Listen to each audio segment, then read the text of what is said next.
Alright everyone, welcome back to Neverness to Everness, or NTE.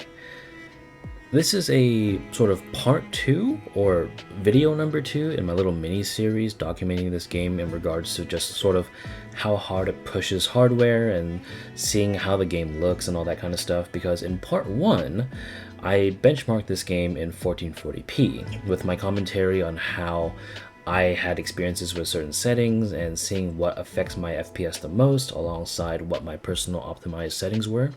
And then a lot of you, decided to chip in and tell me how you felt. And boy, you guys sure did. We've got someone running a laptop with a Ryzen 7 7435HS. We've got someone using a 5070, another person running an overclocked 9700X and a 5070 Ti, i7 14700KF and 4080 Super. You guys went wild with that one. And it was kind of a blast talking with most of you. So this time, for part 2, looking back on this infographic again, because again, the reason why I was so interested in this game in the first place was not honestly because of the gameplay or the characters. I want to fuck the shit out of it though. It is specifically because of these recommended specs here, which are on the right. You can see it's a pretty beefy modern CPU. We've got a Ryzen 7 5800X, or what I like to consider pretty insane, an i7 12700, which is a 12-core 20-thread CPU. And then curiously, going down, you can see the requirements for the GPU not actually be that beefy. But I'm not really sure if that actually is accurate, because some people running a 3090, specifically that one guy that chipped in, was kind of upset at how the game wasn't really optimized for 30 series cards and below. It seems like 40 series and 50 series cards, more modern hardware, seems to be better suited for this kind of game, which it should be, considering that other UE5 games like Fortnite and Arc Raiders and all that kind of stuff, if they can do it, why can't this game? So today, specifically with part 2, we're not going to be going more in that direction. If you want to look at ultra settings or ray tracing or upscaling stuff, go to that video. That covers 1440p and more higher echelon hardware. Today, we're going to be going more to the average consumer, which is pretty much where all PCs lie, really. People, for some reason, think that everyone has high-end hardware or whatnot, except for them. No, everyone has average hardware. This is, pretty common. And so we're going down to the minimum spec sheet today with the Ryzen 7 3700X and the i7 10700. Both of these are 8-core and 16-thread CPUs, and the PC that I have today is actually going to be slightly under that. You'll see in a second. For RAM, we got 16 gigs, and of course, what caught my eye was the 1660 requirement alongside the RX 5600 and the ARC A750. And it's interesting to me because they chose the 1660 instead of an RTX 2060 instead, because this game does support DLSS and all that kind of stuff. So my PC today has the Ryzen 5 3600X, which I feel like a lot of people do have a CPU that's 6-core 12-thread nowadays, at least with modded systems that they might have put together within the last 3 or 4 years. So the Ryzen 5 3600 was already really popular, and the X is just a factory overclock, so you can just add a bit of voltage to it and you should be able to reach the 3600X levels from your regular 3600. But the GPU I have today as well is a 1660 Ti XC from EVGA. My beloved EVGA, I salute to you. But this one is special to me because I bought this right before COVID started, and this particular one is a 3-slot GPU with a single fan. It's such a ridiculous little guy. I love it. It's almost equally as wide as it is tall. I love this thing. Just a few more things before we get into the video though. I did want to point out some things that could be important to you. A couple users in the previous video mentioned how the game wouldn't even launch in DirectX 12 because they found out their NVIDIA driver was actually too recent. Specifically anything past version 595, so it may just be a case of classic Nvidia competing with Microsoft on how many updates they can launch that can break at least something. So the little warning that you get when you first install NTE, maybe, check your driver in case, and you can decide whether or not you want to follow that advice. For me, both in that first video and the second video, which you're watching now, I'm running NVIDIA driver 581.94, which is about 5 months old. So if you're experiencing issues, perhaps roll back drivers to at least maybe very early this year or even late last year. I personally ran 566.36, a 2024 driver, all the way up until the release of 581.94 without any issues. So perhaps, do a little bit of research and take a look at all the community is responding to updates, because usually those are more important than whatever patch notes they put in the official listing. But anyway, that's enough yapping. Let's just get into the benchmarks, assuming you haven't skipped ahead already. Doing things a little differently this time, I'm going to be putting everything on the smooth preset first alongside TAA for anti-aliasing, because that's the least intensive compared to TSR and SMAA. And I'm also going to be lowering the render resolution down to 0.8 and putting the game on DX11, because most people probably will consider DX11 because they think it's more compatible with their lower end hardware, but I actually think the game runs a little better in DX12. But it doesn't mean that DX11 runs poorly or anything. We can see here that our frame time is pretty good. Our RAM usage especially is pretty decent, considering we only have 16 gigabytes to work with compared to like 32 or 64. And the VRAM usage isn't actually that bad either. We're sitting right under 5 gigs. Well, and running into the foliage, we're also not dipping into like 30 FPS or anything or seeing any major freezes. So I actually think this is pretty decent settings already if you want to be playing this game and having a little bit of graphical fidelity. And indoor areas like here with the witch's house are actually pretty nice, where we actually hit the frame rate cap of 120 there. And driving honestly isn't that bad either, because again, we are over 60 FPS.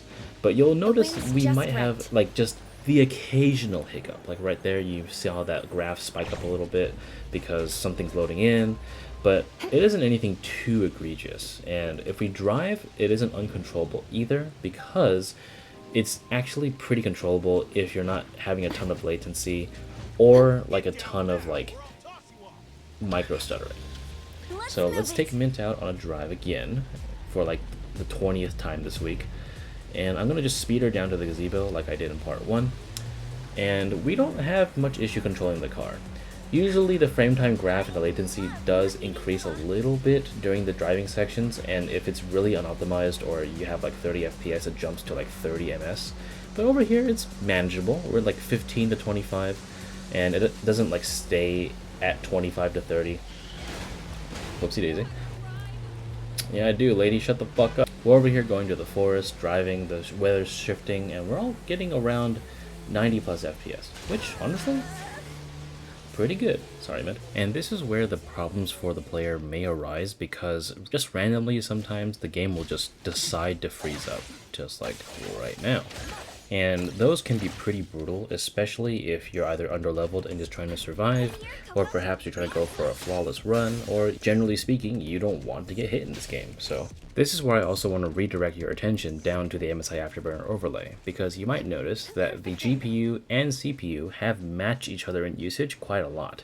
And although right now, without battle, and I'm just kind of walking around, we're hitting like a 50-100 split, back during the actual battle clips, you might have noticed that the CPU and GPU were matching around 80 to 90%. And that is what caused the microstutter if it isn't the GPU running out of VRAM. Because if your frames suddenly need to jump up and down very quickly, like say in Fortnite, where someone blows up someone else's Eiffel Tower next to you and you notice that your game might freeze on a lower end system, that is basically what's happening. Your CPU is not able to handle the amount of input that the game needs, and isn't able to consistently output something without a hitch. And so in situations like this, I would actually limit the FPS to 60, or if you only have like a say 75 Hz panel monitor, turn on VSync, because if your FPS never goes past a certain limit, then the CPU won't need to work as hard to reach something over that only for a split second and then drop down again and lag your game. And this won't happen much, but when you leave the city and start driving in less populated areas, you'll see that the FPS will gradually increase up to almost like the frame limit. So the second you reach into an open area and just kind of have things to gaze at, the pretty lights and also the clouds, you should be good in terms of the FPS, even if it really doesn't apply to like 95% of the gameplay. And now we're going to swap over to DirectX 12, but that's the only change we'll make. We're still going to be on the smooth preset, we're still going to be on 0.8 resolution, and in my opinion, the game is running better. Although we are using 3 more gigs of RAM, the game feels more consistent and overall a bit better to play because the frame time consistency is a bit lower on average compared to DX11. You might have seen there when I exited out of my phone, on DX11 it sank down to like 60 to 70 FPS, but I kept it at 120 the entire time and only dipped below 100 in that area when I just kind of swiftly turned my head around a little bit, but overall I still think it's fine. And of course I do understand that not every system can run DX12 like properly, so it does vary from person to person. And again, this is like the quote-unquote min-spec PC that the game recommends, so I can assume that it at least can handle DX12 on modest settings. But if you have something like a Ryzen 5 1500X with like a GTX 1060, then you're probably going to have to lower them settings even more. And who knows, maybe in DX11 it'll run better that way. I would like to hear about it in case if you are struggling on this, because any extra information added to my knowledge bank is more that I can share with other people. But let's take another ride down memory lane. We're going to go all the way back to the gazebo and see how latency is. And overall, I still feel like it's also better here as well. I was dipping into the 50s when I was driving, but I'm still keeping above 60 and averaging around 70 to 80, especially, well, I almost ran that guy over. Especially when I get closer to foliage here, I'm surprised that we're actually up to 100 FPS. So, sorry, Mint. Since I accidentally killed the plants from earlier, I'm just going to go over to Serenity because this boss has more particle effects and is surrounded by foliage. So I think it's a pretty decent place to benchmark. And in my opinion, DX12 is still also better when it comes to fights as well, mainly because the stutters are a lot less drastic, or what's the word, dramatic, I guess, because most of the time the little hiccups and hitches will happen during character swaps or ultimates when you are mostly invincible, so you should be fine. But take a look at here with Julian. I'm over here, and when I swapped with her, I immediately had some frame time spikes, which is not good. But when you're going over here and dodging for the most part, which I think is more important, you see here with Mint, I'm not missing a beat here, and the frame time consistency for the most part is just not going to give me any issues. And using ultimates here is where you see a little bit of a spike here. So after Mint goes on, I'm going to use Joyun real quick. Notice how like she kind of freezes in her animation a little bit. That's what I'm talking about. But if that's not a problem for you and you're okay with only the animations hitching now and then yeah, stick with DX12 on the smooth preset and 0.8 render res. If that is an actual problem for you though, where you're experiencing a lot of frame drops and you suspect it's because your CPU is too weak, like I mentioned prior, I'd recommend capping your FPS at 60 in the game, or perhaps if you only have like a 75Hz monitor, turn on VSync. If you're in the camp of people that own, say, like a 144Hz monitor and you play Fortnite or Counter-Strike or more CPU-intensive games that are able to hit high FPS, and you don't want to install something that will limit your FPS across all games like GPU Tweak, I would recommend trying to find a program that will limit your FPS in specific applications, because I can imagine how annoying it would be to have to constantly turn on and off a frame limiter just because you want to have more consistent performance in one game that's arguably pretty unoptimized. Now, for this particular section, we're just going to do a quick run over of the balanced preset and also revert the rendering accuracy back to 1, because I consider this to be like the default options for the game, because on all the systems that I've loaded up, whether it be 1080p or 1440p, it seems to want to default to this, where it caps your FPS at 60, although right now I'm at 120, and put it on balanced. And I think it's a pretty safe default to go with, because if you do cap it at 60, your frame time isn't looking bad, and your latency arguably isn't bad either, and the game looks pretty good. You can see that even though I'm reaching this foliage area with a bunch of trees, buildings, and pedestrians, I'm still managing above 60 FPS, and it only occasionally dips into the 50s and rarely into like the high 40s. And I'm purposely going into a wooded area for this, so I would still say maintaining over 50 right now is not bad.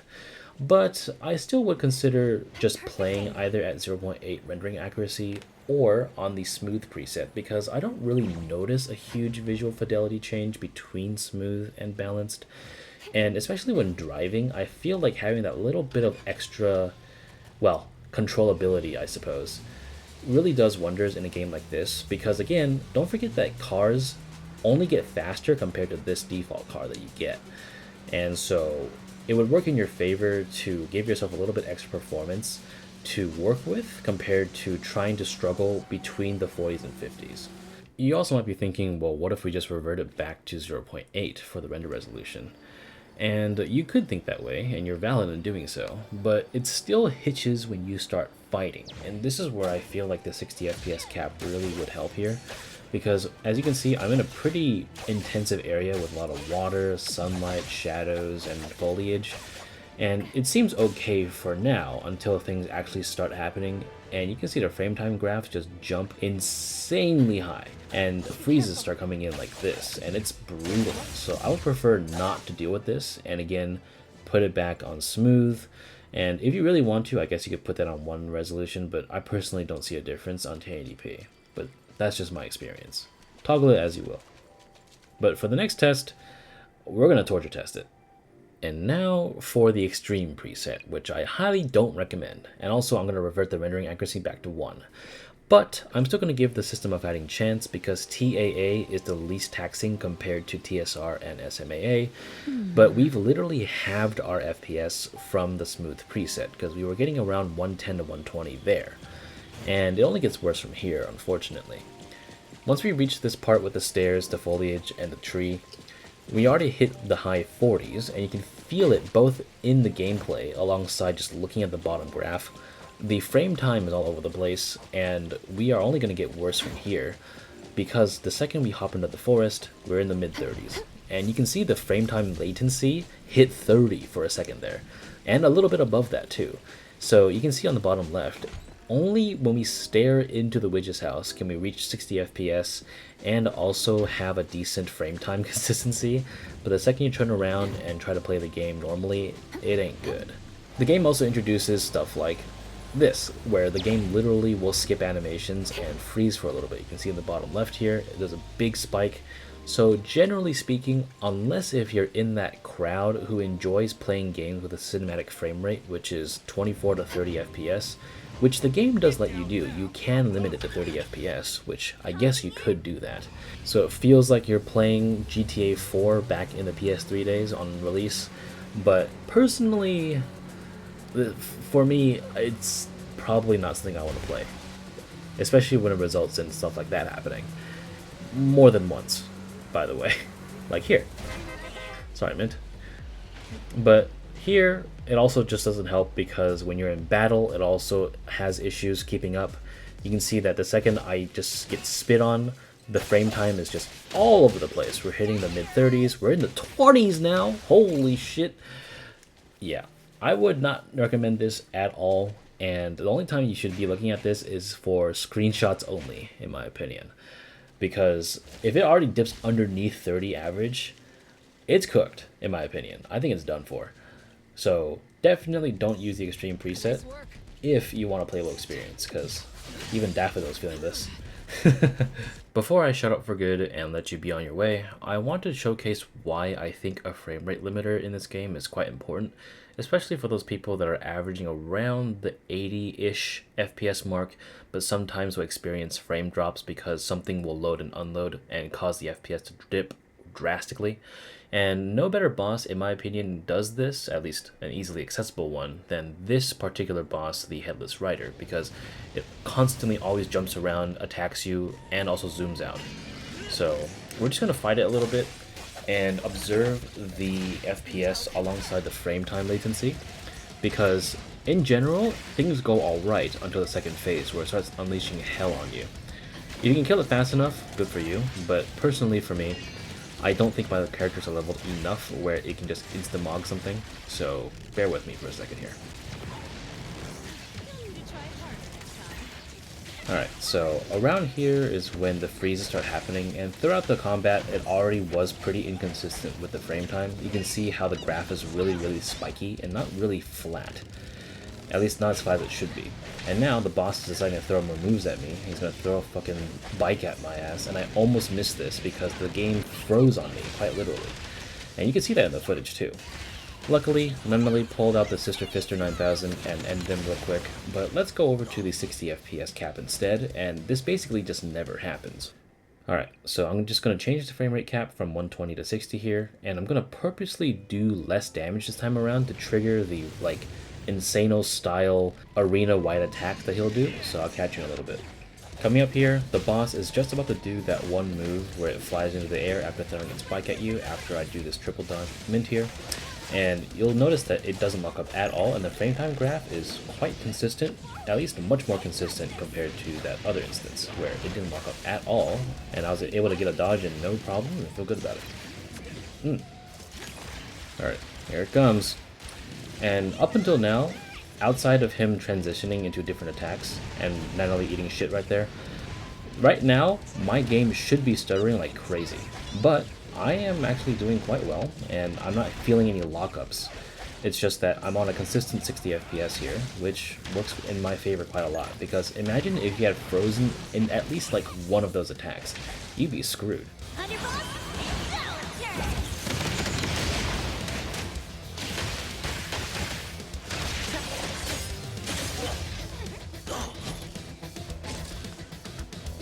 That's pretty much all I have. Outside of the benchmarks that just involve me sitting in a very intensive area and swapping the settings around, basically, to recap my video, I would recommend playing on either the smooth preset or balanced, but if the smooth preset, I would encourage, if you have something similar to my PC that I have here, to play in 0.8 render resolution and also at a 120 FPS cap. But if you're playing on balanced, where everything is medium, I would recommend a 60 FPS cap, just because I feel that frame consistency is more important than frame rate, because nothing worse than feeling horrible when half your characters just eat shit because your inputs were either dropped or the game literally freezes on you when the AI decides to do something different. So I guess I didn't need to spend 20 minutes explaining that, but I like making these videos. So anyway, let me know how you fare in the comments and how else I can test something. Also, all of this is recorded at the time of when HOTORI has only been out for a day, so version 1.0.17, I believe. So if this ends up being antiquated because the devs actually optimized their game, then hey, props to the devs. Otherwise, enjoy the rest of the benchmarks, and I will catch you in the next video that I make about something. Peace.